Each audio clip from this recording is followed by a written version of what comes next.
Good morning, everybody. Welcome to another episode of Environmental Social Justice. I'm your host, Wendy Nystrom, with my co-host, Mr. 𝐤𝐿𝐵𝐵𝐷𝐿𝐵. So welcome to the show. Today's special guest is Mr. Amit Bando. He is with Ceres. That is a 501c3 nonprofit based in Boston that helps corporations identify their sustainability initiatives and get there. So welcome to the show, Amit. Can you hear us, Amit? I'm not sure Amit can hear us. Joel, can you hear me? I can hear you. Okay. We seem to have... Yes, I can hear you. Hello, everyone. How are you doing? Is there a delay? Glad to join you. We have a major delay Glad in to our... join you. Yeah, we have a big delay. This will be fun.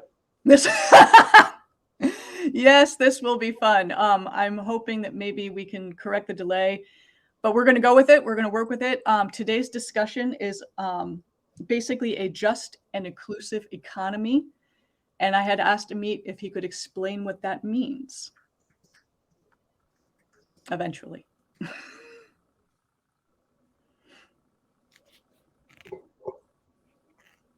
We're going to get there.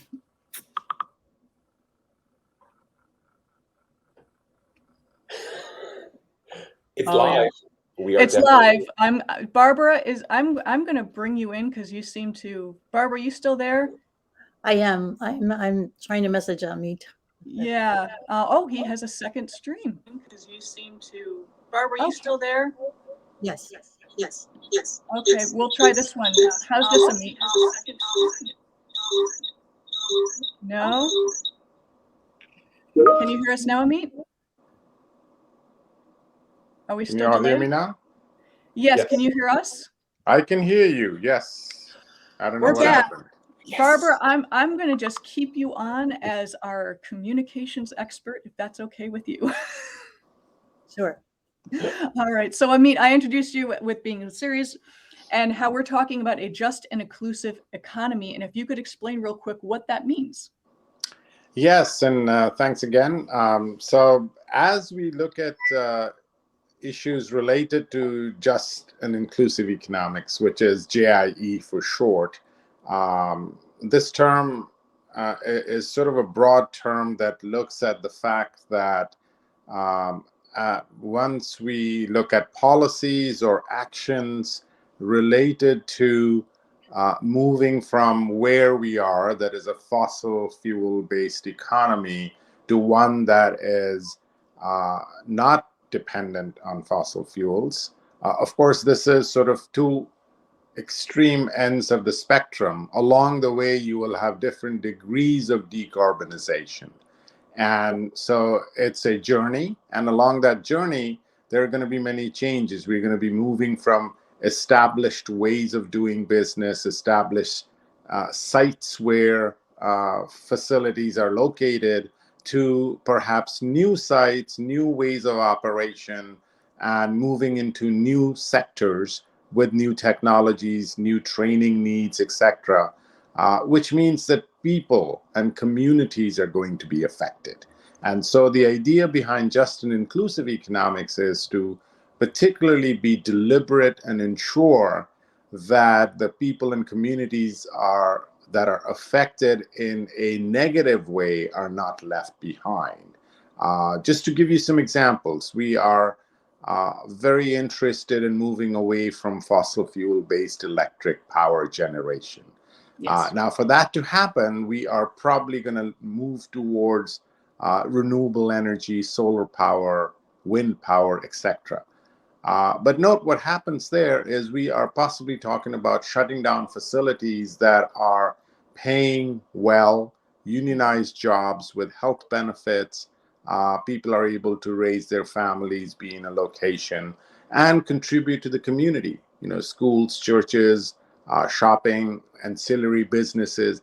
Now, we may end up disrupting that way of life to move towards contract labor, moving from one facility to another as you start installing wind turbines.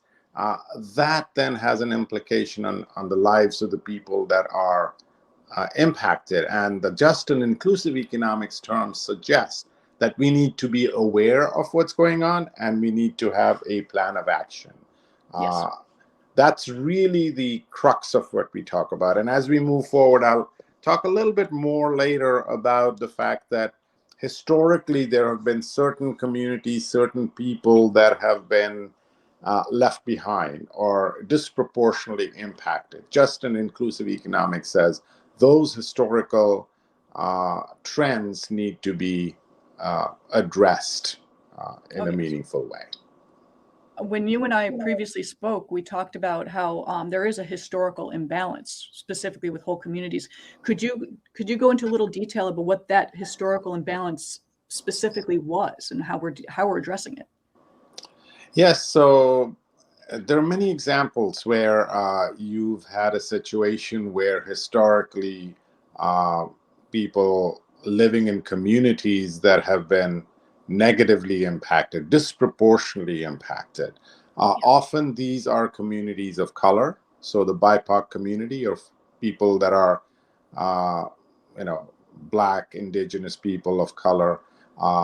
They are often the ones, and again, there's ample data to suggest that they are the ones that suffer the most.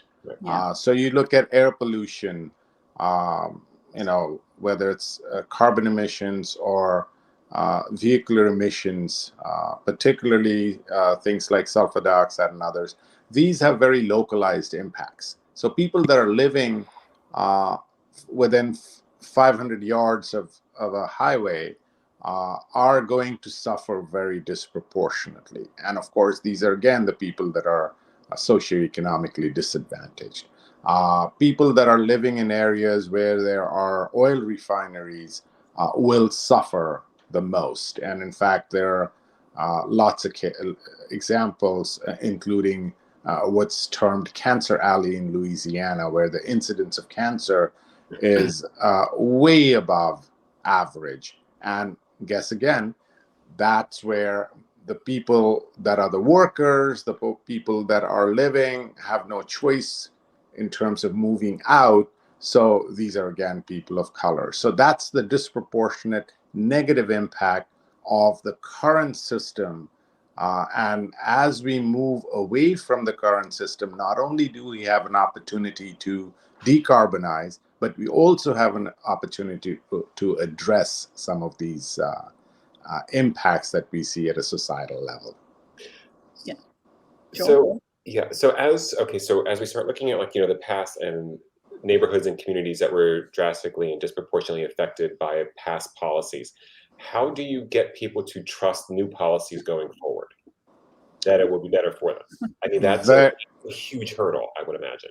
It is a huge hurdle. As you just said, it is, and I think you used the term exactly correctly. It's a matter of trust.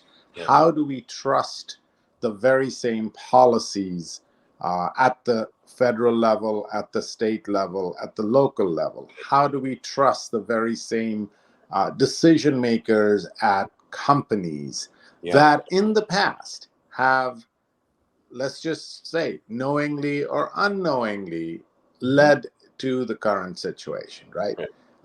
So the very individuals that are impacted, the communities that are impacted and have found themselves to be always marginalized, it is very difficult to win back that trust. And I think that's really the key factor here. And also, I think to add to that point, it's not a matter of trusting on one action or at one point of time. It is something that has to be a long-term process. So to build up that long-term trust is a challenge. And I don't think there is a silver bullet in this discussion here. There are very many efforts at different levels, and I think there are some success stories and some that are not. So in a lot of ways, I think the trust is only one of the key things where I think I see the trust being built up, still understanding that it is a big, long process, very difficult. But one of the things that I think is necessary is that there has to be consistency in decision making. I think the trust often gets eroded very quickly when there's a flip-flop in decision making. Something that is promised today doesn't happen tomorrow for whatever reasons, but with lack of trust, that builds additional distrust. I think that's a starting point. And I would think there's also a lack of a clear message, which is another hurdle. If you're looking at, trying to go from fossil fuel industries over to solar, it's about like trying to get people who base their entire families and generations on these prior industries to say, no, you will be trained to go forward. This will actually be better for you health-wise and your community. That's a really hard message when you've got so many outside influences coming in on that. So it's like you've got the trust issue, you've got the generations of these careers that have supported families and communities.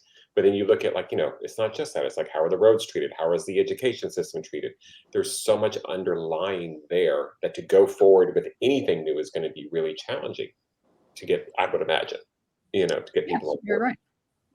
And may I suggest that there we have a challenge also, which I think is something that if we recognize that there are some legitimate concerns on the parts of the people that are impacted. Exactly. So the coal miner in West Virginia cannot be expected to sort of move in and agree to have their communities disrupted.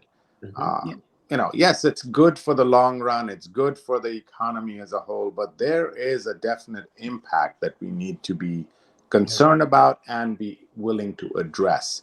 If that slows things down a little bit, perhaps that's the way to go. Or if that puts in an element of we still have to deal with the coal miners, we still have to transition them out, and we have to do it in a way where it is not completely disruptive.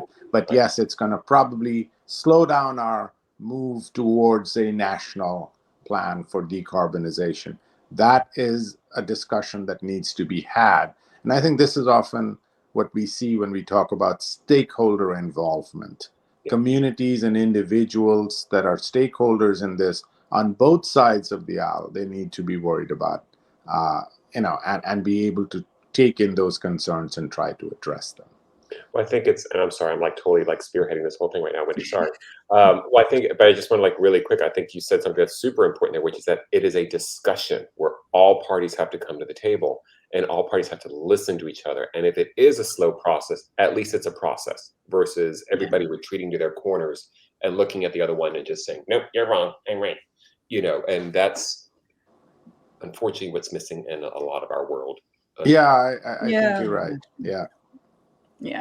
Just to tie, and Joel, sorry, yes, your questions are wonderful and I love your questions. But going back a couple minutes, I wanted to tie in some loose ends for listeners that may not understand what, when we're talking about pollution, contamination, emissions, and frontline communities, people who live by the highways, their personal health is damaged from breathing in these pollutants. They will have long-term disability issues. They will have asthma. They will have health concerns, such as when we had the pandemic that just happened. People in those communities were more adversely affected. This is why this matters. And Mr. Bando, just to move on to the next topic, is we need to act now.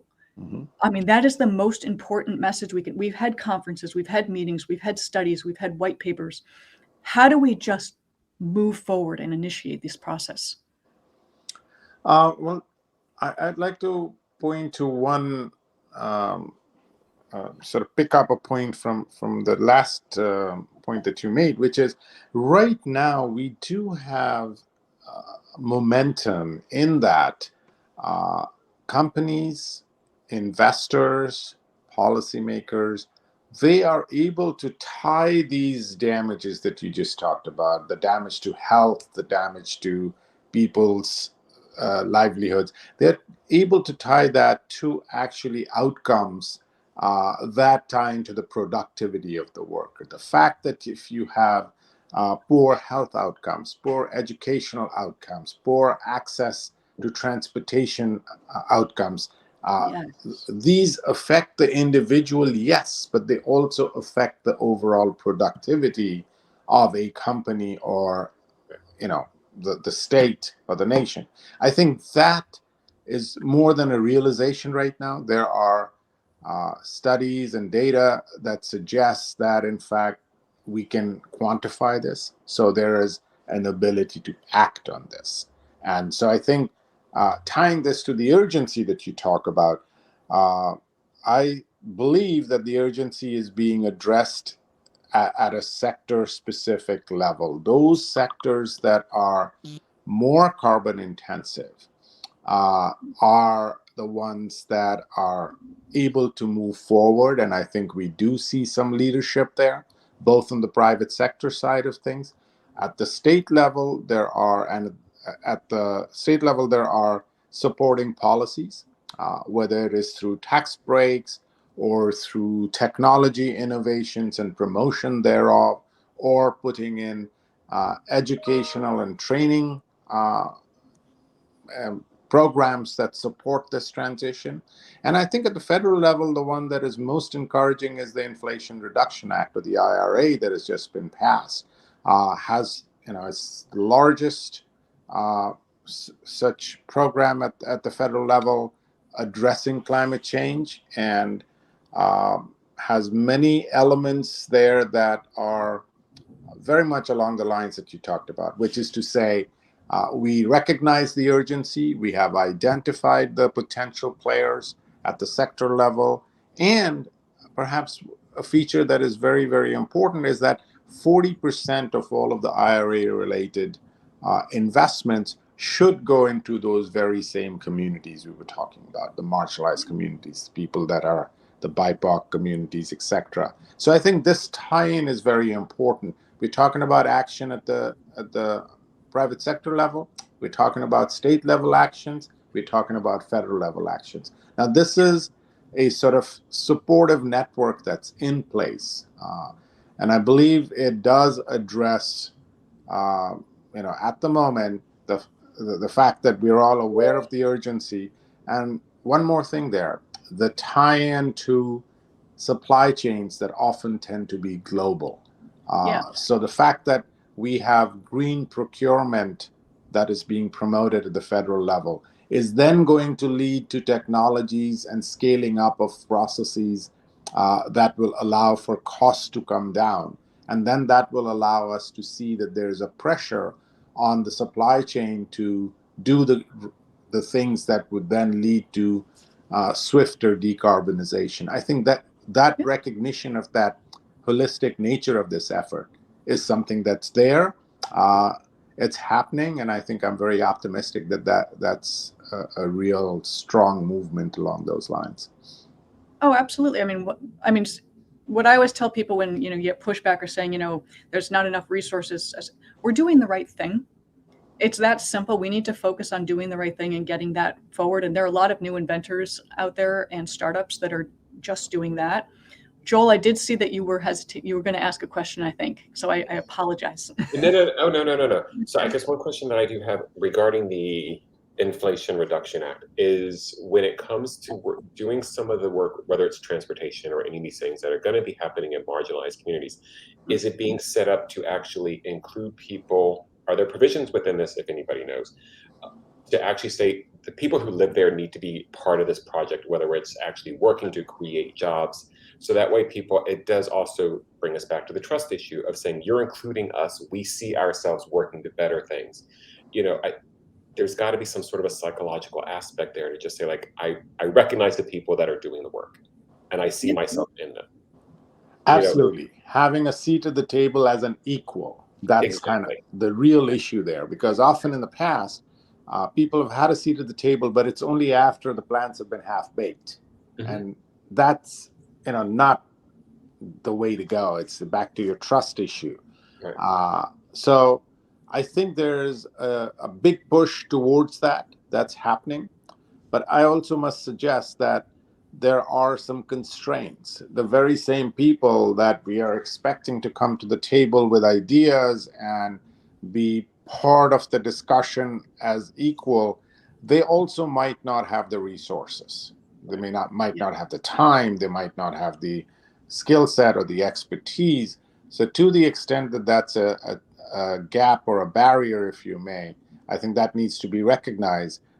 Interestingly, there are programs and provisions within elements of the IRA in particular, but several programs at different states. So state level activities that try to address that. Again, it's not all going to get done at once, but there are ways in which we're saying, look, if you need to access these resources, here's what you need to do to equip yourself so that when you do come to the table, you are able to talk in a manner that is, consistent with what everyone else is coming there. And that also brings in like the equity and inclusivity of everything. I would like to start talking specifically about what Ceres does, because you guys are a fantastic organization.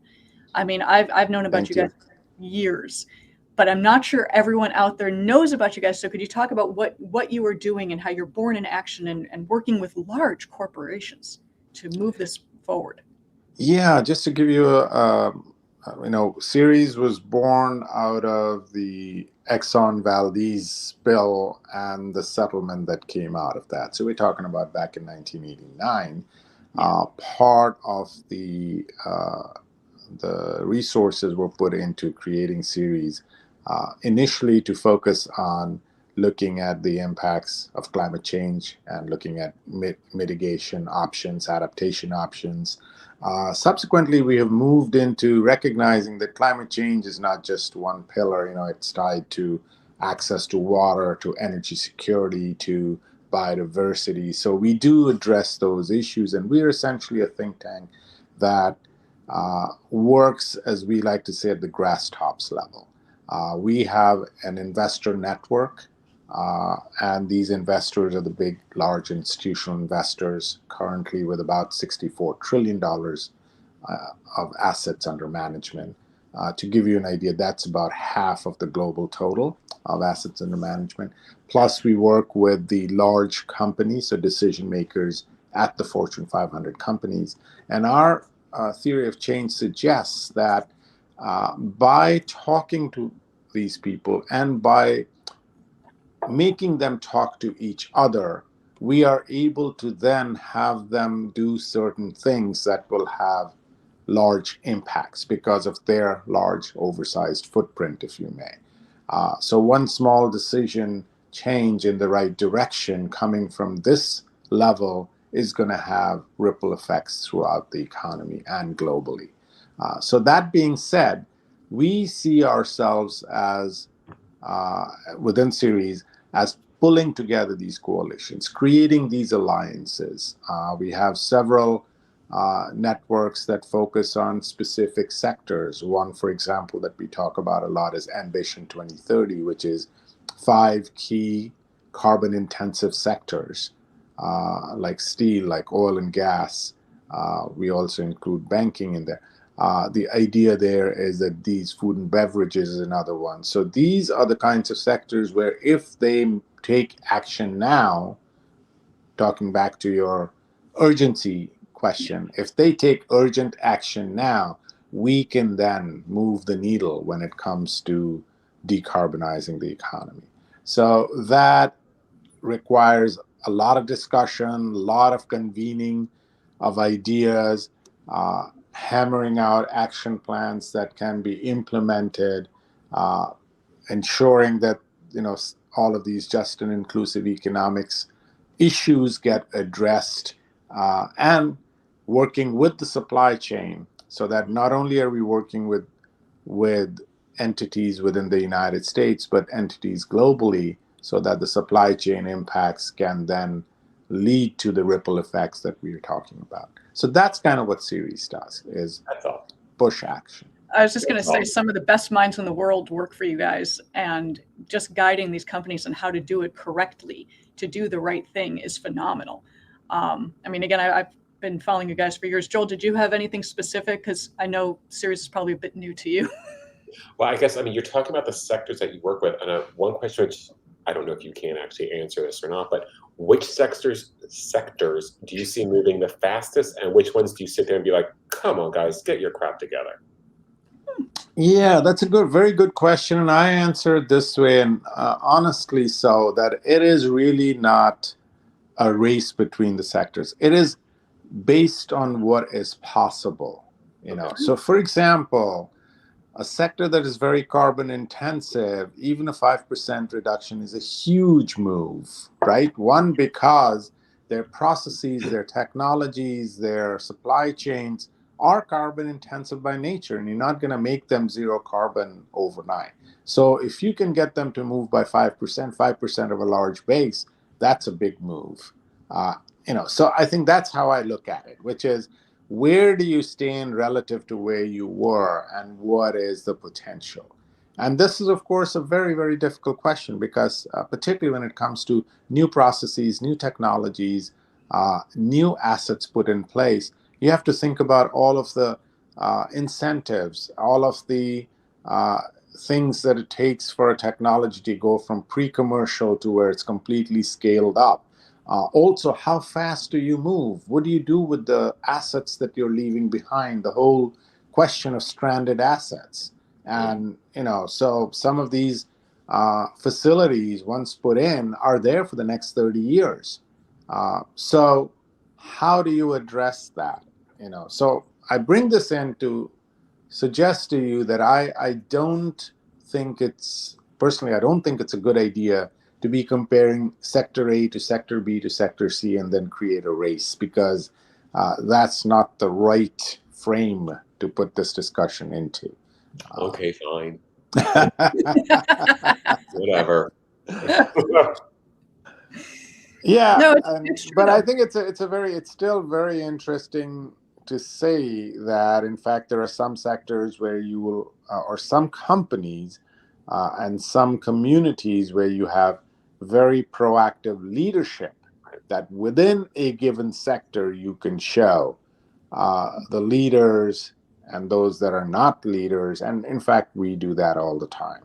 We try to show best practices. We try to shine the spotlight on the companies that are doing the best, as it were, and we have very clear metrics, transparency in terms of measuring, benchmarking, and reporting.